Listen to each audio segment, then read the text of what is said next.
Okay, so today it's not going to be a very joyful video, and I'm sorry about that because it's the new year, so I wish you a happy new year anyway. I'm sorry if I'm not jumping up and down with joy. My father died 3 days ago. I'm going to try not to cry on this video because I'm not here to make you cry, and I don't want to bring everything down, but I wanted to do this video because I'm turning all this in my mind, and I think that I need to talk about it a little. I talked about it with my mother, of course, with my first stepmother, I mean the second wife of my father. I talked about it with my cousins too, and my aunt in Paris. But it's really hard to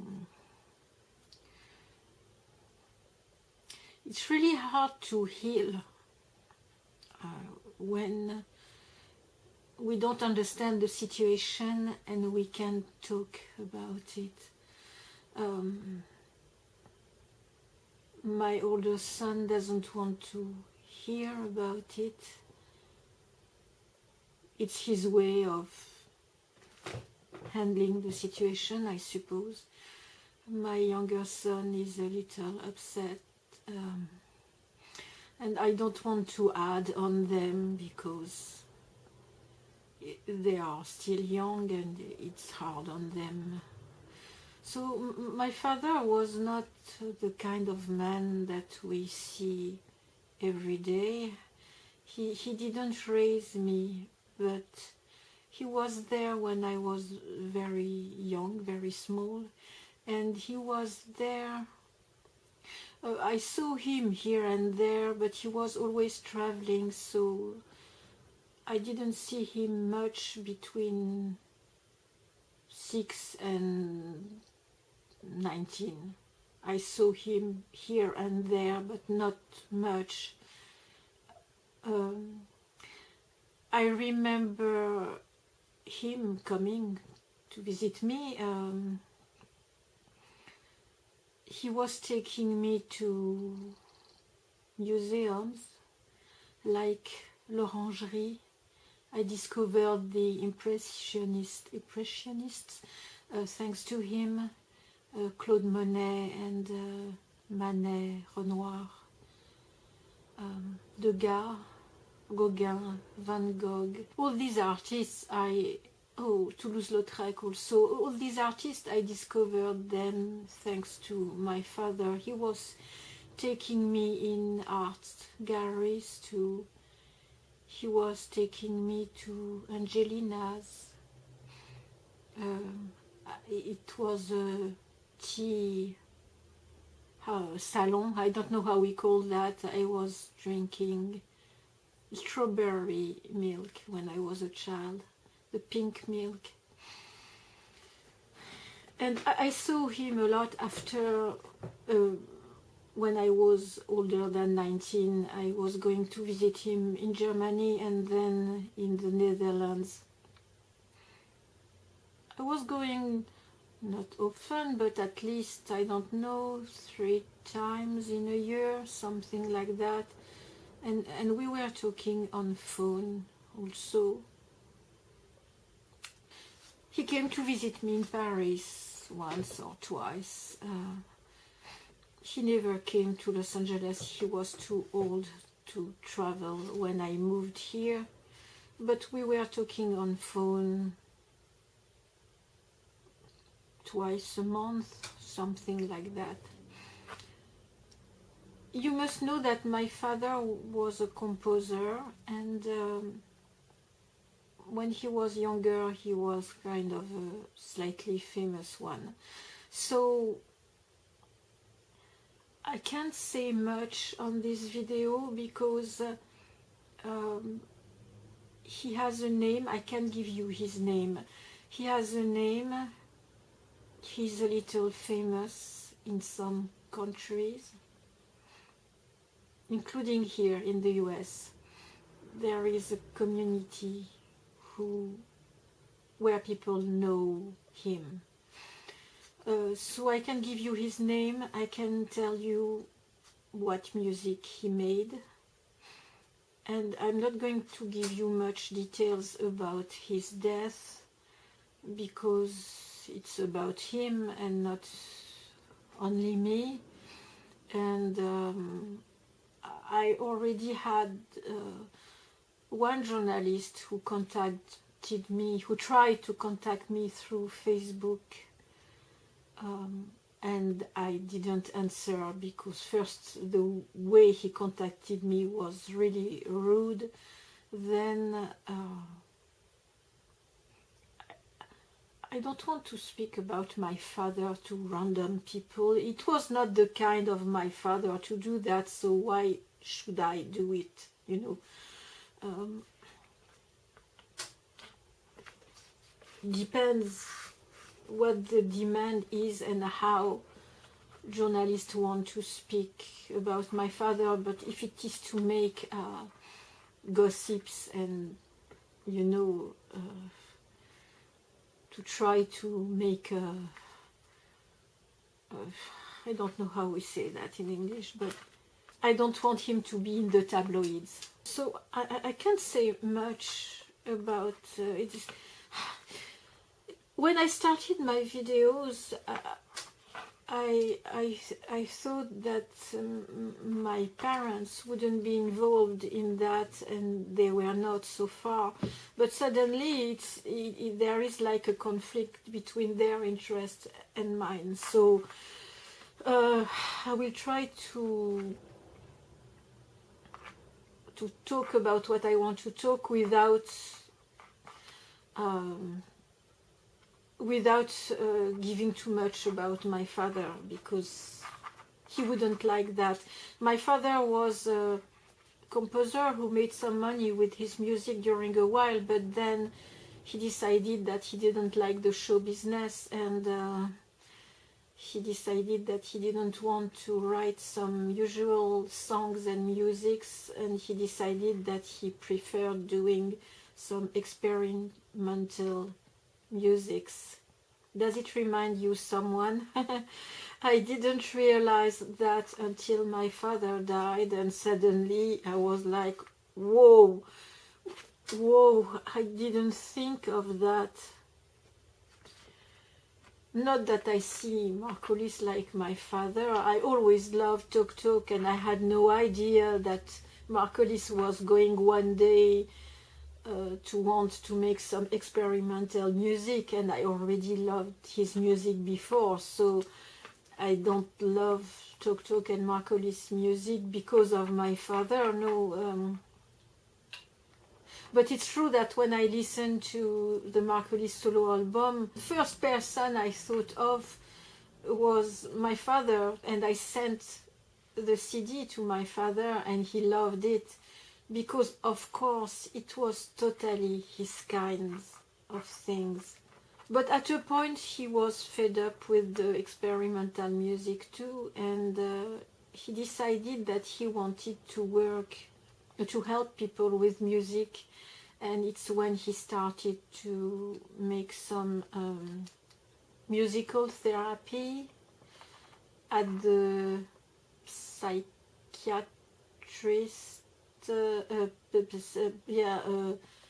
Bone Hospital. I will write how we say that because I don't know.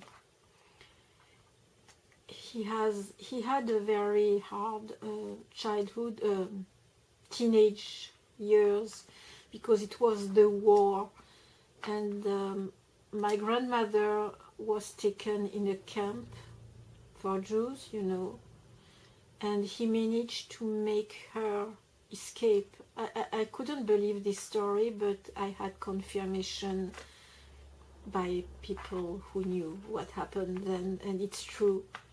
He managed to make his mother escape from the camp which is absolutely incredible.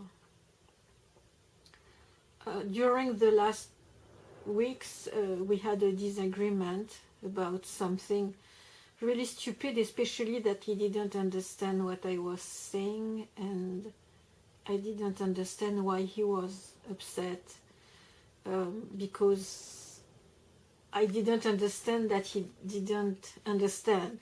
So I was wondering, I was stunned, and he was, I thought he was angry with me, but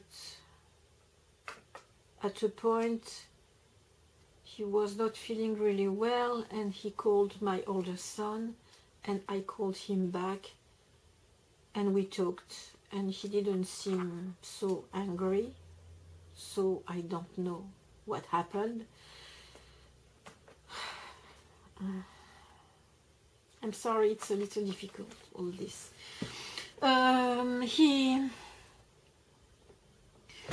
He was not saying much on phone, so I called him the next day. And then my stepmother saw his third wife. Yes, he was married 3 times. That was my father. His third wife told me that he was too tired to talk on phone and that I should write a letter. And I didn't understand what she meant. I mean, a letter about what? And I didn't understand all the circumstances before his death. And he didn't commit suicide. I can just say that. But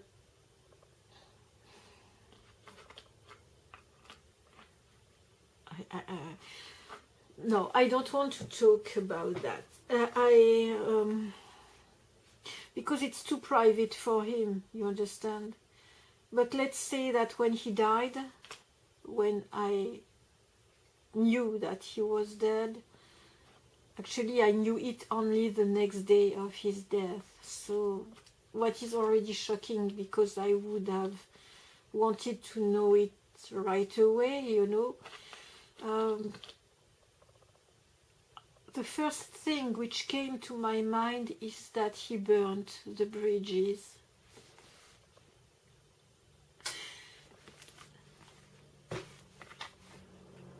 And I thought of this song, The Color of Spring, in the Hollis solo album, and actually I read the lyrics again, and they are not so sad, not as sad as I imagined, but I really wanted to ask Hollis, how is it to burn the bridges, knowing that there is no way to come back? I precise my father didn't commit suicide, but he burned the bridges. How can we decide something like that? And of course it was not about a career and in the music industry here, but Hollis, when he left the musical business, even if he has a publishing company, I mean, his music still exists. He must manage his music, of course, but he probably knew that it would have an impact, an influence on his way of living, and that maybe it could affect his way of living, and maybe he could be bored. How is it not to want to speak to people anymore? I mean, the audience. My father did that too. How is it possible? I understand that we can be tired at a point, and we want some privacy, and we want... not to be watched all the time. I understand that. But really burning the bridges at that point, it must be very difficult. It must, I'm wondering how it is. And how we arrive at such a decision. That's what I'm wondering. Yeah. So I received an email from my stepmother, his third wife, and she said that er ist tot, so that is German, it means he's dead. And when she asked him what to say once he would be dead, he said, just tell them I died of life. I died of life. So when I read that, I was like, why pointing the obvious, you know? But then by reading it again, I realized, just tell them I died of life. So it means that life made him die. That is another story. Actually, it's so sad. Is life so terrible?